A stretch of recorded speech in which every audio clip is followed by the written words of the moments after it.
Well, good afternoon, everyone, and thank you for joining us. I'm pleased to be here with Minister of Public Safety and Emergency Services, Mike Ellis, and Minister of Justice, Mickey Amery.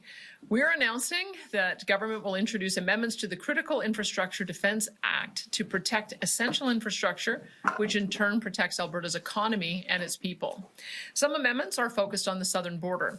Earlier this year, we created a 2-kilometer deep zone in Alberta's side of the Canada-US border and deployed the interdiction patrol team to secure it. Now we're moving that zone into the Critical Infrastructure Defence Act, so the definition of essential infrastructure is listed in one place. Alone, this would be just a bit of legislative housekeeping, but the amendments don't stop there.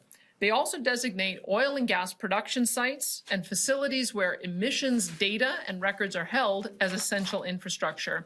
This amendment to the Critical Infrastructure Defence Act provides an extra tool to safeguard essential infrastructure from interference, and that includes interference from Ottawa. I would certainly hope that the new Prime Minister has taken the time to read our Constitution, and I would direct him to pay specific attention to Section 92A, which gives the province, not the federal government, the exclusive jurisdiction over non-renewable natural resource development. Alberta will continue in its pursuit of doubling our oil and gas production to meet the growing global demand for energy, and we will not let Ottawa stand in our way. We will not tolerate the continuous unconstitutional overreaches made by the federal Liberal government.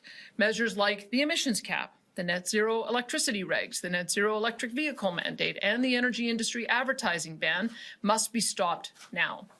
And make no mistake, Alberta will do whatever it takes to shield our economy from the Liberals' growth-killing lunacy.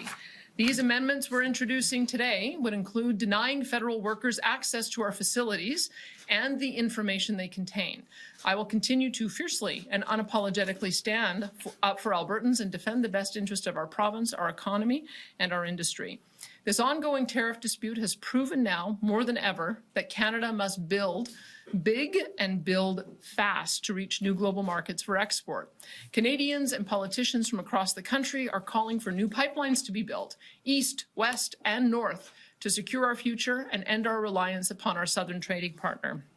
However, if the new Prime Minister wants to resume an old fight, well, we will. We'll fight tooth and nail. Because if we can't make these decisions and build, then it's so obvious, when it's so obviously in the national interest, then what kind of an economic future does Canada have? Today's amendments are a warning, but they are also an invitation to Ottawa. Let's talk. Let's rise to the occasion. Let's use Canada's riches to protect our nation. And with that, I'd like to ask Minister Mickey Amery to share more details about the amendments. Well, thank you, Premier, and good afternoon, everyone. I am pleased to be here today to share more about our amendments to the Critical Infrastructure Defence Act and how our amendments will continue to protect our province and our southern border and stand up against overreaches by the Liberal federal government. Alberta's Critical Infrastructure Defence Act was first introduced to protect essential infrastructure from trespassers, interference, and damage of any kind, especially those that could cause significant risk to the public safety of Albertans. This act protects essential infrastructure by creating offences under the act of trespassing, interfering with operations, or causing damage to property. Public safety is a top priority for our government, and that's no surprise. It's why in December our government announced a plan to secure the Alberta-US border to crack down on illegal activity and keep illicit drugs out of our province. One of these commitments to secure the border was to create a 2-kilometer buffer zone to be designated as essential infrastructure. Since then, we've taken swift action to amend the Critical Infrastructure Defence Regulation to designate this border zone as critical infrastructure, with plans to amend the Critical Infrastructure Defence Act this spring. And that's why in the House this afternoon, I will introduce Bill 45, the Critical Infrastructure Defence Amendment Act 2025. If passed, this bill would provide crucial amendments to the Critical Infrastructure Defence Act, and as I mentioned, further enhance security at the Alberta-US border and protect our province's economy and citizens from the harmful, job-killing federal emissions cap. Speaking of the federal emissions cap, Alberta's government is proposing amendments to the Critical Infrastructure Defence Act that would update the definition of essential infrastructure to add facilities where oil and gas production and emissions data and records are held, and to explicitly state that the Act applies to the federal government. These amendments are in line with the Alberta Sovereignty Within a United Canada motion, which was passed in December of 2024, that introduced measures to stop a federal emissions cap from damaging the province's economy, industry, and its prosperity.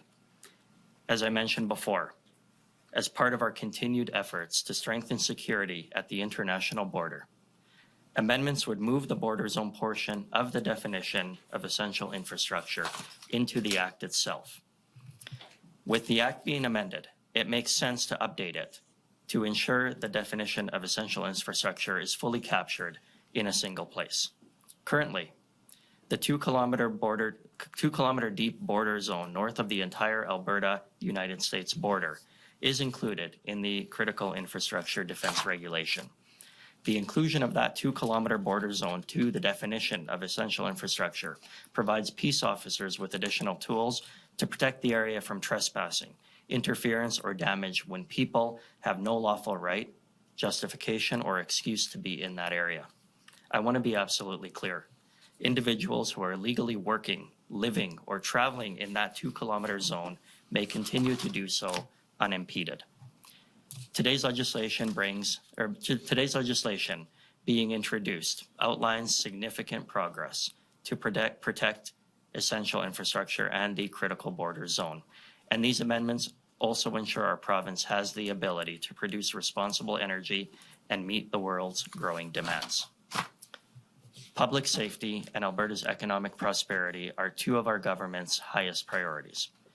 Whether we are strengthening border security or calling on the federal government to scrap its emissions cap, our government will continue to protect public safety and defend Alberta's interests when the federal government introduces policies that negatively impact our province. Thank you very much, and now I'll turn it over to Minister Ellis. Good. Well, thank you, Minister, and thank you, Premier. I'll try and be brief here. Alberta's government, of course, has taken this very swift action to strengthen security along the southern border. At the end of last year, of course, we've deployed considerable resources to get boots on the ground as quickly as possible. The new Sheriff's Interdiction Patrol Team, of course, is playing a very key role in our ongoing efforts to stop drugs, gun smuggling, human trafficking, and, of course, other illegal cross-border activities. Currently, we have 20 Alberta sheriffs that have been assigned to the IPT patrol to patrol the border between Alberta's 6 southern points of entry, with the 31 remaining sheriffs to be fully deployed, hopefully in the coming months. They are already making, of course, a significant difference on crime traveling in both directions, and I can assure you that our portion of the border is indeed secure. As they continue to focus on known hotspots of illegal activity and keeping a watchful eye over anything suspicious, and thanks to the government's $29 million investment in budget 2025, for the IPT, we now have more boots on the ground to detect and intervene in these crimes. And I will say this again. I can proudly say that our border is indeed secure. The pressure that we are now putting on offenders will only intensify in the coming weeks as the IPT's presence continues to grow. And today's announcement by the Attorney General will, of course, immensely add to the border security with the creation of the border red zone by amending regulations under the Critical Infrastructure Defense Act. Albertans can take comfort in knowing that their safety and security is and always will be non-negotiable under this government. We're going to continue to do whatever it takes to crack down on illegal activity taking place at our shared border. And with that, we will take questions. Thank you. Thank you. We'll go into our media Q&A. Just a reminder for those on the phone and in the room, this press conference is under embargo until the legislation is tabled later today. We'll start off here in the room. One question, one follow-up. I see your hands. Wonderful. Then we'll go to the phones. We'll start with Michelle. A question for, I guess, Premier or any one of you on stage. So Canada is facing an unprecedented threat to its economy, potentially its sovereignty from the United States. And I wonder if you would explain why it was a priority to add measures to prevent Canadian federal government inspectors to conduct emission cap inspections or to collect data. Well, it's both. We have had two issues that have emerged since December. So the Alberta Sovereignty Within a United Canada Act, we already signaled that we would be moving in this direction because the federal government has not taken their threat of an emissions cap off the table. This is the mechanism to be able to address that problem At the same time, we have the issue with the border that needs to be addressed. And in a separate press conference, we announced that we were creating this 2-kilometer zone. Both of them are going to be protected under the Critical Infrastructure Defense Act. When you're opening a bill, you make both changes at the same time. That's the reason.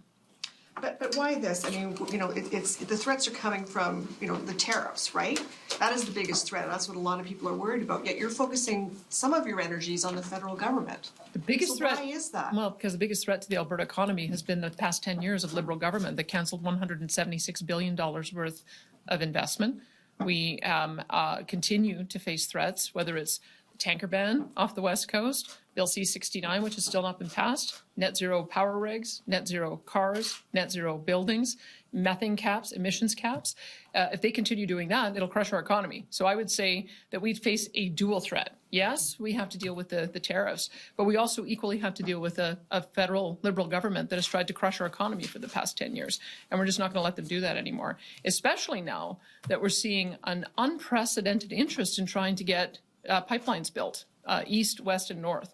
And so this is our signal to the federal government, especially since even with the new prime minister, still seems to be very enthusiastic about taking over our tier program and emissions caps and carbon pricing and what that would mean. We're just letting him know this is our business. Section 92A of the Constitution gives us the right to manage our resources, and we're going to assert that that includes the emission data that comes from those resources and the installations that we manage. Thanks, Michelle. We'll go to Lisa, then to Shay. Thanks. I'm hoping you can just clarify something, because when we asked during the tech briefing, they directed these questions to you, which was kind of odd because it seems to me like a very technical question. How does the reporting on emissions data work currently in the private sector? Like, does the current emissions reporting process necessarily involve federal officials needing to physically go into these private facility, or would banning these federal employees not affect emissions reporting in any way, practically? Well, this is part of the issue, is that we don't have a single source of truth for emissions data. We found that when we were looking at our methane emissions. By our calculation, which is looking at source materials, they had reduced their emissions 45% from 2005 levels 2 years early. The federal government hired some outside organization to do some aerial scanning, and they came up with a different number. And so if we're going to have these kinds of disputes, we know that there needs to be a single source of truth when it comes to actual on-site data.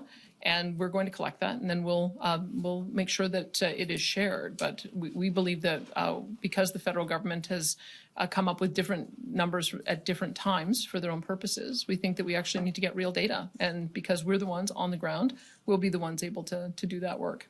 So this bill doesn't explicitly ban emissions data reporting by private companies to the federal government. They will report to us. It's our data, and then we will report to the federal government. Remember, the energy companies, especially since we own the resource and we permit the resource, they develop the resource on our behalf.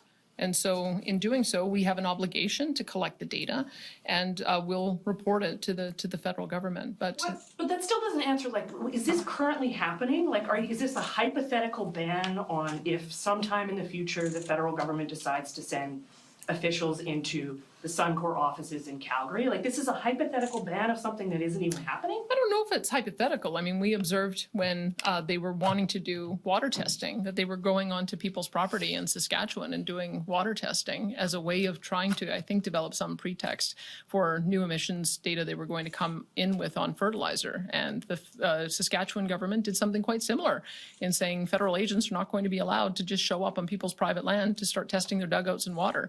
And so this has already been demonstrated in the past that there have been issues, and we just are anticipating that if there are future issues, we're closing that door. The emissions data, we have to remember the other part of it is the government has made it illegal for companies to celebrate their emissions reduction. The Bill C-59 I referenced, they're not allowed to proactively talk about their positive progress that they're making on emissions because it's called greenwashing, and then they could also ultimately face charges. So the entity that is shielded from those laws are the provincial government. So they've actually put us into a position that if we want to be able to collect and report emissions data, we have to collect it ourselves and we have to be able to report it ourselves. So that's what we're going to do. Thanks, Lisa. And Michelle, we're going to go to Shay. You've already had 2 questions. What happens if a company doesn't comply? Well, we license them, so they're going Yeah, but to. there's It'll nothing, I be. don't see anything in here that would We have the. suggest that there's a penalty for them. Well, we can make that a condition of us doing the leases. So there's lots that you can do, and there's lots that you can do in regulation.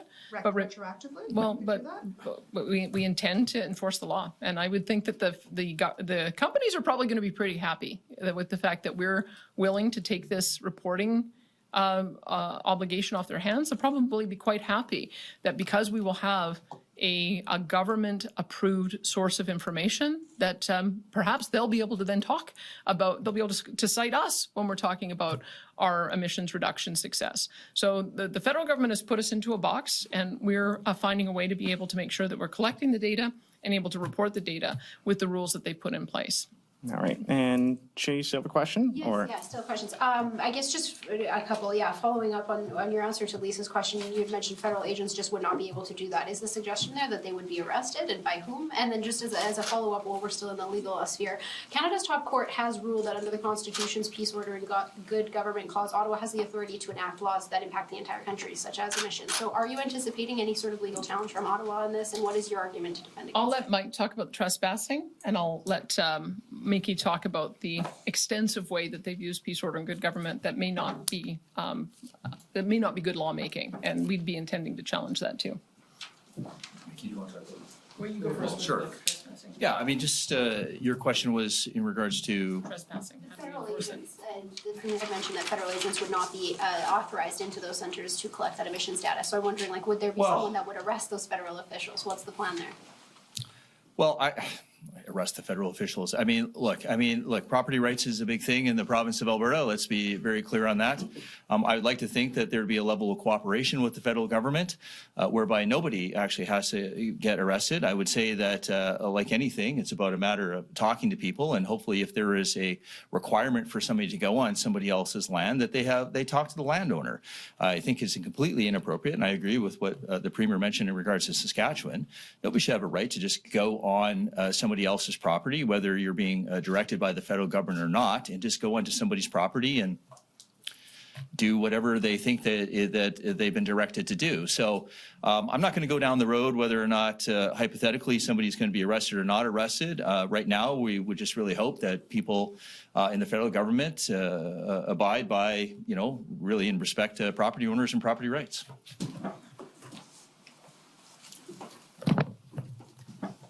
Thank you very much. And to the second part of your question, I mean, we have a history with the federal government and its lack of respect for Alberta's jurisdiction. We talked a little bit about Section 92 today. We talked a little bit about our exclusive ability to develop our natural resources.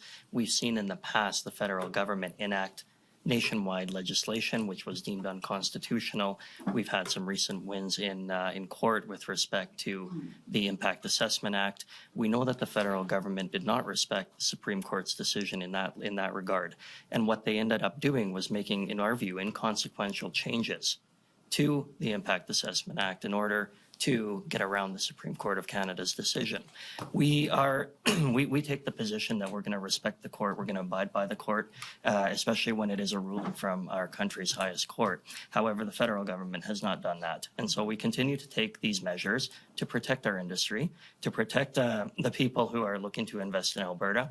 And quite frankly, with the decisions that the federal government has made with respect to our oil and gas industry, many companies are questioning whether they should invest in Canada. We want to make sure that Alberta is the jurisdiction that they invest in, that they know that there's a government that will defend them if they do, and we're up for the challenge and we'll be there if we need to be. Yeah, just a follow-up, I guess, taking away from that, then you do feel confident if there was such a challenge. And then also going back to the 2-kilometer deep border zone, it was designated essential infrastructure under that regulation back in January. You had mentioned something about additional powers or extra tools for peace officers. I'm just wondering what explicitly today can assure Albertans that that border is safer in light of this legislation. Well, most certainly the border is secure and it is safe, and we've done a number of measures both through public safety and through justice to make sure that that's happening. We talked a little bit about the ability for peace officers to identify threats to lay charges if there is a suspected act of trespass, for example. We know that the peace officers will be able to, they have the tools now with the amendments in order to exercise their discretion. We can't speculate on what the peace officers will do in that area, but I certainly know that this amendment will give them the tools that they need to make those assessments, to determine if there is a threat, and to act if they need to be. Yeah, just from a police officer's perspective, and I appreciate that, it really is about lawful placement, right? Like any law enforcement officer in Canada, quite frankly, I actually see in North America, has to be lawfully placed, and so and then what is going to happen after that lawful placement once that investigation starts to go down? Maybe it's a conversation that leads to nothing. Maybe it's a conversation that leads to something more. But really, the tool that the minister is referring to is about lawful placement for law enforcement officers. Thanks, Shay. We're going to take a couple questions from the phone now and then come back to the room if we have time. Operator, could you put through our first caller, please? Jean-Emmanuel Fortier, Radio-Canada. Hello, good day, bonjour, Premier. First question, it's still to clarify a bit, if someone wants to go to the, headquarters of Synovus or Tamarack Valley, and if the company doesn't want them, they can just tell their security guard not to allow them in and or call the police already. So why do you need to sort of add that into legislation? What will change? I'm not completely clear with this. Well, what we're asserting is that we own the emissions data that comes from the oil and gas operations that we license, we permit, and that develop it on our behalf. As you know, I mean, there are pretty clear divisions between what constitutes federal property versus provincial property. As you know, during the Jasper fires, we had to wait to be invited in to be able to assist the federal government in their response. And we've also played a supporting role as they've done the redevelopment of that area. And that's because federal parks like Jasper fall under federal jurisdiction. And so we are asserting the reverse, that these are provincial jurisdiction, and that if they want to get emissions data, they have to come to us as the owner and licensee or licensor of these properties. So I would just expect that's the way our country should operate. That certainly seems to be what it's supported in the Constitution, and we're just asserting that they're not going to be able to work around us to be able to get the data that we own. We will share it with them as we collect it, but we are going to be the ones who are collecting this emissions data. It belongs to us. Okay, thank you for that. As a follow-up, but property rights were mentioned. It's slightly off topic, but still about a relationship between Alberta and the United States. We've received many reports that small business owners who bought and paid American products like wine and bourbon cannot access their own product at the AGLC warehouse in St. Albert. They cannot sell it, and they have to pay rent on it as well. Why is the government or the Crowd Corporation essentially seizing private property that's already paid for? We've realized we have to implement the policy a little bit differently in Alberta because we do have a private system and we do have a respect for private property rights. So we have just discussed through our cabinet process how we might make an amendment to that rule to allow for those who've already paid and owned the product to be able to deliver it to those who want to sell it. But we won't be ordering any new product. We would have, I think the numbers we were given is that there was something like $76 million worth of product that is already been paid for or is on hold because of agents having done the licensing themselves individually. And so we just felt like that wasn't fair. In other provinces, because they own all parts of that and they own it on consignment and so are able to return it or not take the hit from not selling it. It's a little bit of a different scenario, but because we've got a private sector market, we realized we had to make that modification. But until we understand what the Americans are doing on tariffs on April the 2nd, we continue to have measures to support buying local. You can make your old fashioned with Canadian whiskey just as well as you can with American whiskey. So we hope that Albertans understand that if our people are being hurt here and our businesses are being hurt here, we're really encouraging them to buy local, buy Canadian, and buy from countries that honor their free trade agreements. Thank you. And we'll take one more from the phones, and we might have time for one more question here from the room. Operator, could you put through the next caller, please? Rick Bell, Post Media. Good afternoon. I've got a bit of a cold, so it's going to be a gravelly question. Poll after poll is showing that the Carney Liberals could win an election, and that is coming up.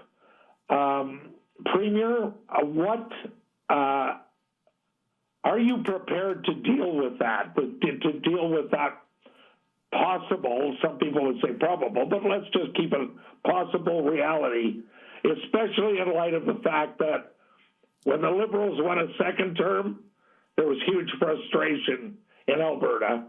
When they won a third term, there was even greater frustration in Alberta over that victory. If they get a fourth term, I'll leave it at that. How are you prepared to deal with what could come out of a victory by Carney and the Liberals? Well, I can tell you, President Donald Trump seems to want the Liberals to win again. He gave an interview with Laura Ingraham yesterday saying that he'd prefer for the Liberals, and you have to wonder why. I think it's because the Liberals have made us weak over the last 10 years, and he wants to see that weakness continue. I certainly don't.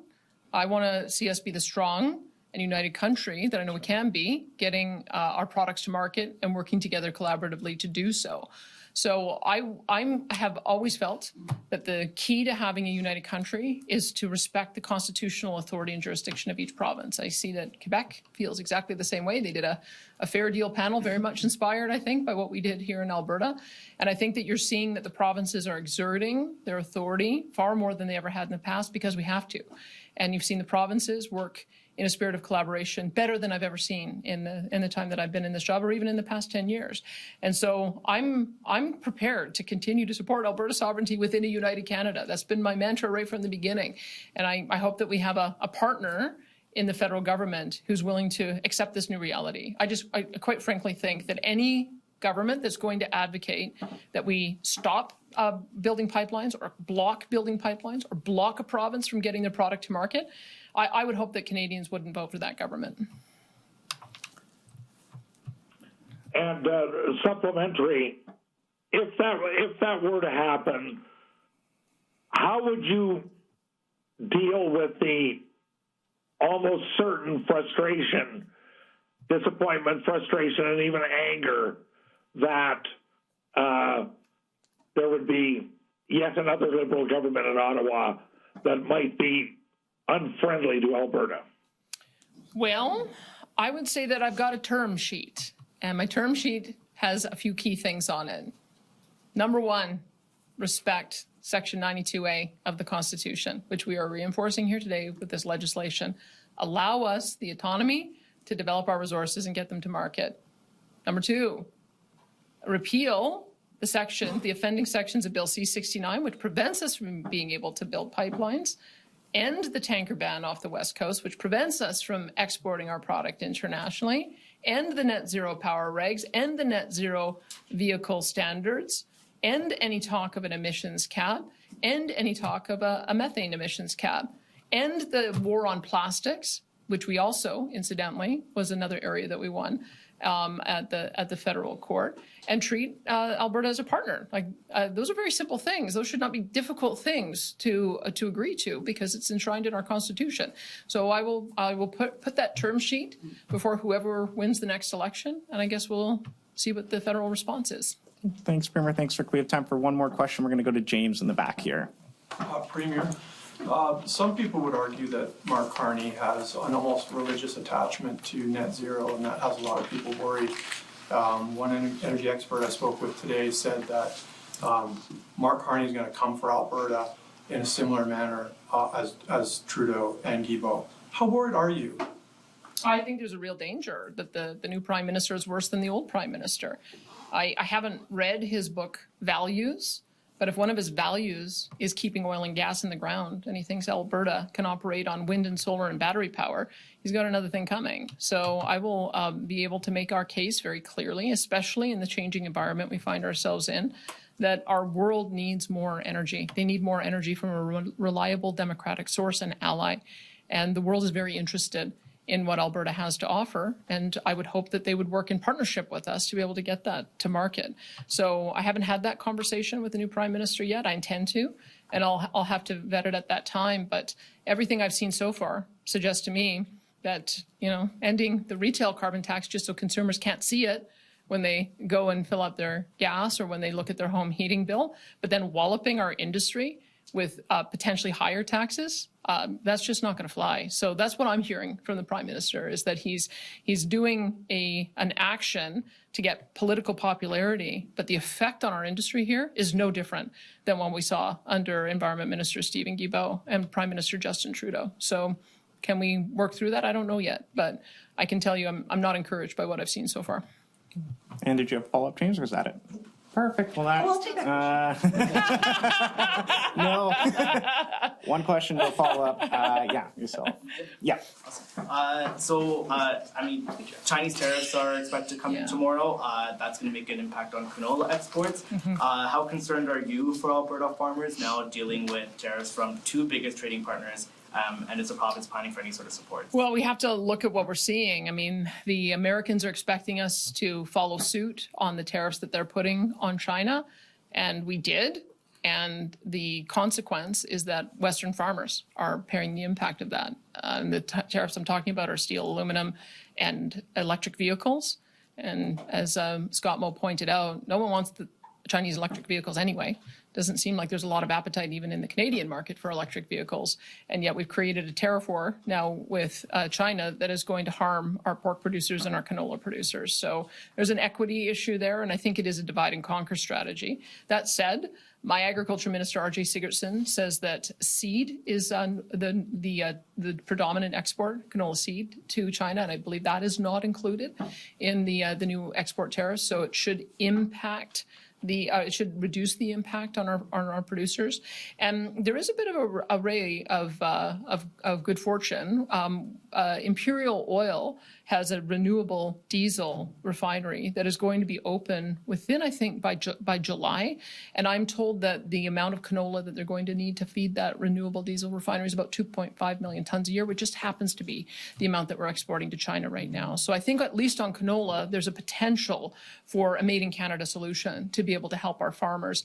I don't have the solution on pork yet. I say I've doubled my bacon intake just as a measure of support. I've also doubled my beef intake as well, just as a measure of support to that sector as well. But the sooner we can get past energy wars and food wars, the better for the world. I mean, energy security, food security is absolutely essential. And I think we are the solution that the world is looking for. But it is going to be a bit of a rough patch with both of our largest trading partners. Alberta is no exception.